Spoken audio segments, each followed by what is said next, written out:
Assalamualaikum warahmatullahi wabarakatuh. Halo, apa kabar anak-anak? Hari ini kita sudah masuk pada tema 1, subtema 2, pembelajaran ke-1 ya. Kali ini kita akan membahas tentang hewan sahabatku. Apakah kamu penyayang hewan? Apa saja manfaat yang diperoleh manusia dari hewan? Dan bagaimana cara hewan berkembang biak? Ayo kita pelajari pelajaran ini. Negara-negara di Asia Tenggara memiliki banyak jenis hewan. Beberapa di antaranya ada yang dijadikan sebagai makanan, simbol negara, atau dijadikan binatang peliharaan. Nah, sekarang baca teks ini ya. Gajah putih dianggap suci oleh beberapa negara di Asia Tenggara seperti Myanmar, Kamboja, dan Thailand. Menjaga gajah putih adalah usaha yang sangat mahal karena pemiliknya harus menyediakan makanan khusus untuk gajah. Indonesia dikaruniai luas wilayah lautan lebih besar dibandingkan luas daratan. Luas lautan Indonesia mencapai 5,8 juta kilometer persegi. Di dalam lautan Indonesia tersimpan potensi perikanan yang cukup besar, salah satunya ikan tuna. Ikan tuna adalah salah satu ikan yang paling banyak dicari di negara lain, seperti Jepang, Amerika Serikat, dan Uni Eropa. Tahukah kalian burung yang hidup di negara tetangga kita? Burung takur dahan hidup di Malaysia. Hewan ini termasuk hewan yang dilindungi negara. Hewan-hewan tersebut merupakan sebagian dari hewan yang hidup di Asia Tenggara. Bisakah kalian menemukan hewan lainnya? Catatlah hasil temuanmu ya. Setiap hewan memiliki kemampuan berkembang biak. Dengan berkembang biak, hewan dapat melestarikan jenisnya. Tahukah kalian bagaimana cara hewan berkembang biak?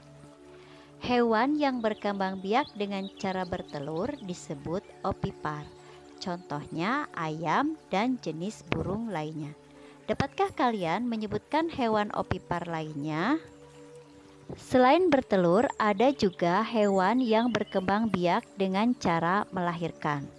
Hewan yang berkembang biak dengan cara melahirkan disebut vivipar. Sapi, kucing, dan gajah adalah contoh hewan vivipar. Adakah hewan yang berkembang biak dengan cara bertelur sekaligus melahirkan? Ada. Contohnya adalah ular. Beberapa jenis ular tidak selamanya melahirkan anaknya. Kadang-kadang pada saat mengeluarkan anak-anaknya, masih ada anak ular yang terbungkus cangkang telurnya. Nah, perkembangbiakan seperti ini dikatakan bertelur sekaligus beranak atau ovovivipar. Kondisi geografis di Asia Tenggara membantu penduduknya memanfaatkan hewan dalam kehidupan sehari-hari. Ikan banyak dijual dan dikonsumsi. Hewan ternak banyak yang dijual di dalam negeri, bahkan sampai ada yang mengekspornya. Kalian bisa belajar lebih banyak lagi ya mengenai kegiatan ekonomi di kawasan Asia Tenggara terkait kondisi geografisnya. Potensi ekonomi negara-negara anggota ASEAN. Kawasan Asia Tenggara terletak pada jalur perdagangan dunia. Kawasan ini menjadi jembatan antara kawasan Eropa dan Asia Timur. Oleh karena itu, Asia Tenggara menjadi wilayah persaingan bagi pihak-pihak yang ingin memanfaatkan kedudukan strategis kawasan ini. ASEAN berperan sebagai wadah untuk menghindari persengketaan yang mungkin timbul. Dengan posisi yang strategis ini, setiap negara di kawasan Asia Tenggara memiliki kekayaan sumber daya yang menjadi kekuatan negara. Brunei Darussalam. Negara ini terkenal dengan kekuatan sumber daya alam berupa minyak bumi dan gas alam. Brunei menjadi negara di Asia Tenggara yang memiliki pendapatan per kapita tertinggi karena gas alamnya. Filipina adalah sebuah negara kepulauan yang mata pencaharian sebagian besar penduduknya adalah di bidang pertanian. Filipina berhasil menjadi salah satu negara di dunia yang dapat membangun dan mengembangkan pertaniannya dengan baik. Beberapa produk unggulan hasil pertaniannya diekspor ke berbagai negara seperti nanas, padi, kelapa, dan gula. Hasil pertanian ini juga yang menunjang perkembangan ekonomi negara ini. Sebagai negara kepulauan terbesar di kawasan ini, Indonesia memiliki ragam sumber daya alam yang sangat kaya. Banyak hal yang dapat dikembangkan untuk memperkuat perkembangan ekonomi Indonesia. Saat ini, Indonesia mengekspor minyak dan gas bumi, tekstil, dan produk-produk dari kayu. Pertambangan menjadi salah satu pintu masuk para pengusaha mancanegara ke Indonesia. Keindahan alam Indonesia pun merupakan daya tarik yang menjadi sumber devisa negara dari sektor pariwisata. Di Kamboja mengalir Sungai Mekong. Daerah di sekitar Sungai Mekong merupakan daerah yang subur. Mata pencaharian penduduk Kamboja adalah pertanian. Hasil pertanian Kamboja yang besar adalah padi dan karet. Laos bertetangga dengan Kamboja. Negara ini dilewati oleh aliran Sungai Mekong. Sama seperti di Kamboja, kegiatan pertanian banyak dilakukan di sepanjang aliran sungai ini. Sebagian besar hasil pertaniannya dinikmati oleh masyarakat Laos.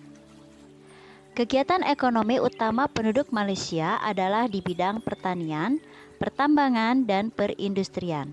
Perdagangan internasional merupakan salah satu kegiatan ekonomi Malaysia yang mengalami pertumbuhan tercepat.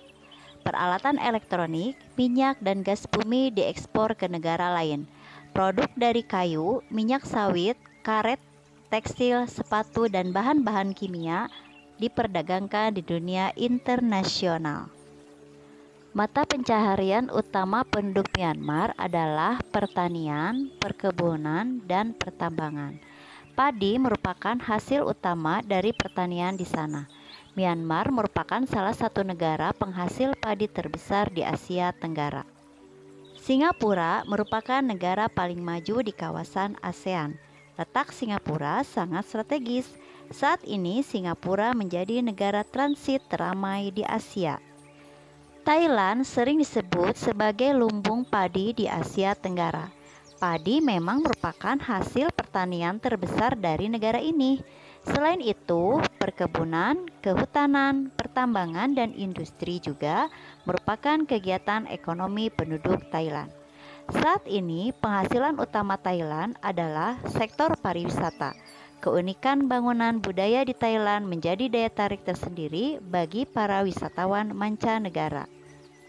Setelah pulih dari Perang Vietnam, negara ini mulai berkembang di berbagai sektor perekonomiannya. Pariwisata dan turis mendukung perkembangan ekonomi. Bidang pendukung lainnya seperti usaha jasa di bidang perhotelan, restoran, serta transportasi juga turut berkembang pesat. Bagaimana anak-anak? Sudah paham pembelajaran hari ini? Agar kalian lebih paham dan mengerti, silakan kalian mencari sumber lain ya tentang kegiatan ekonomi di kawasan Asia Tenggara dan tentang bagaimana cara makhluk hidup berkembang biak. Selamat belajar anak-anak dan jangan lupa selalu menjaga kesehatan ya. Assalamualaikum warahmatullahi wabarakatuh. Sampai